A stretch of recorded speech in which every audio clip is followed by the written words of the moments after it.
हुजूर बाबा सावन सिंह जी महाराज की जय। प्यारी साध संगत जी, आज की साखी में हम यह सुनेंगे कि जब हुजूर ने फरमाया कि परमात्मा का एक ही नाम है जो उसका अपना है, जो किसी ने दिया हुआ नहीं है। प्यारी साध संगत जी, यह साखी बड़े महाराज जी के समय की है। किसी अभ्यासी सज्जन ने बड़े महाराज जी से पूछा था कि महाराज जी, जैसे कि हम सब जानते हैं कि परमात्मा के अलग अलग नाम हैं, सभी धर्मों के लोग उसे अपने दिए हुए नामों से पुकारते हैं, उसे याद करते हैं। कोई उस परमात्मा को अल्लाह, कोई राम, कोई वाहेगुरु, तो कोई राधा स्वामी नाम से याद करते हैं। तो हमारे मन में यह प्रश्न उठ रहा था कि उसका अपना भी कोई नाम होगा, जो उसका अपना होगा, जो किसी ने भी ना दिया हो, हम सब के द्वारा ना दिया गया हो। कृपा बताएं। उस समय अभ्यासी शाम के समय जब सतगुरु संगत से बात करते थे, तो उस समय अभ्यासी अपने सवाल पूछ लेते थे।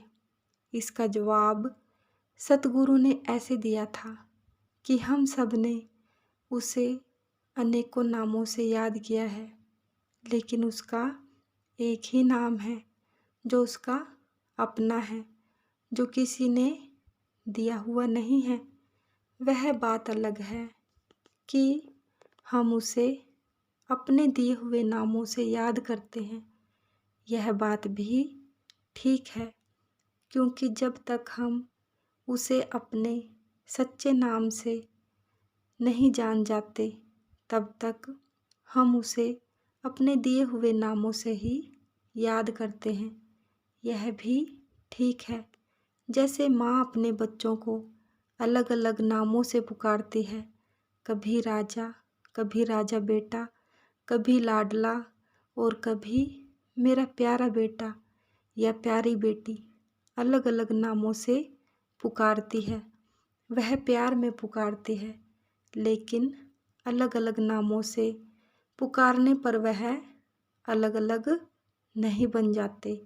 वह तो एक ही है। इसलिए हम भी उस कुल मालिक को अलग अलग नामों से पुकारते आए हैं, क्योंकि हमें उसके असल नाम की खबर नहीं होती। लेकिन जैसे जैसे हम इस मार्ग पर चलने लग जाते हैं, वैसे वैसे हमें पता लगना शुरू हो जाता है कि यह मार्ग क्या है, यह नाम धुन क्या है, मालिक का असल नाम क्या है। उसका अपना ही है, जो कि दिया हुआ नहीं है। गुरु नानक साहब अपनी वाणी में समझाते हैं, एक ओंकार सतनाम, यही उसका नाम है, जो उसका अपना है। क्योंकि जब शब्द खो जाते हैं, मन खाली हो जाता है, तभी एक ओंकार की ध्वनि गूंजती है, सुनाई पड़ती है। क्योंकि यह हमारी बनाई हुई धुन नहीं है, और जितनी भी ध्वनियाँ हैं वह हम लोगों द्वारा पैदा की जाती हैं। यह द्वैत से बनती हैं, और जो द्वैत से बना हो वह उसका नाम नहीं हो सकता। यह उसका नाम है। उसके होने का ढंग ओंकार है, वही सत्य है। वह किसी आदमी का दिया हुआ नाम नहीं है, इसलिए इसका कोई अर्थ नहीं होता। यह ध्वनि अनूठी है, इसका कोई स्रोत नहीं है, इसे कोई पैदा नहीं करता। यह उसके होने का एक ढंग है, जिसे हम नाम धुन कहते हैं। जैसे कि हम एक नदी के पास बैठ जाएं, तो हमें कल कल का नाद सुनाई देगा, जो कि पानी का पत्थर से टकराने पर पैदा होता है और हवा का झोंका वृक्ष से टकराने पर सनसराहट होती है। क्योंकि हवा वृक्ष से टकराई, ये ध्वनि पैदा हुई। जितनी भी ध्वनियाँ हैं दो चीज़ों के टकराने से पैदा होती हैं, और जितनी भी ध्वनियाँ द्वैत से पैदा होती है वह उसका नाम नहीं है। उसका नाम तो वही है जब सभी शब्द खो जाते हैं तो एक धुन पैदा होती है जो कि उसका नाम है। इसलिए विज्ञान भी यही कहता है कि अगर अस्तित्व को तोड़ते चले जाएं तो हमें विद्युत कण मिलेगा। गहराई से विश्लेषण करने पर विद्युतीकरण बिजली ही मिलेगी। इसलिए विज्ञान का कहना है कि ध्वनि विद्युत का ही एक रूप है। और हमारे संत महात्मा कहते हैं कि विद्युत ध्वनि का एक रूप है।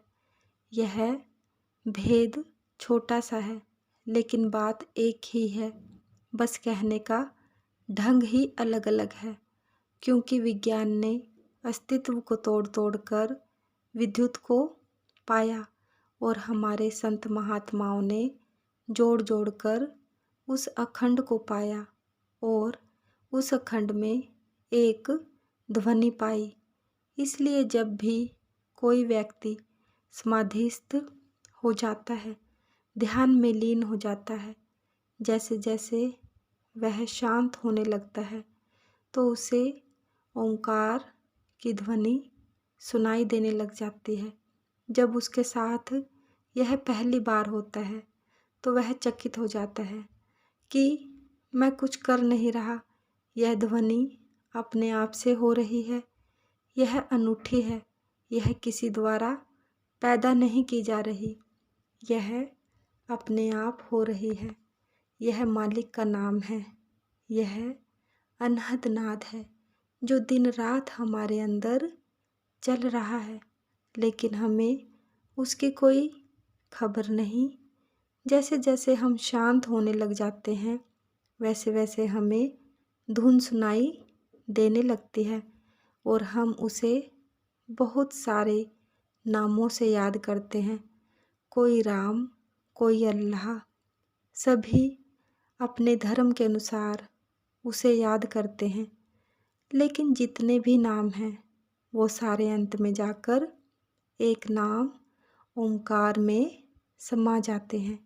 इसलिए सभी अभ्यासियों ने यह पाया कि अंत में सभी नाम ओंकार में परिवर्तित हो जाते हैं, क्योंकि वह उसका एकमात्र नाम है और उसके नाम की धुन बहुत ही अनूठी है, जिसमें उस मालिक के नाम का रस है।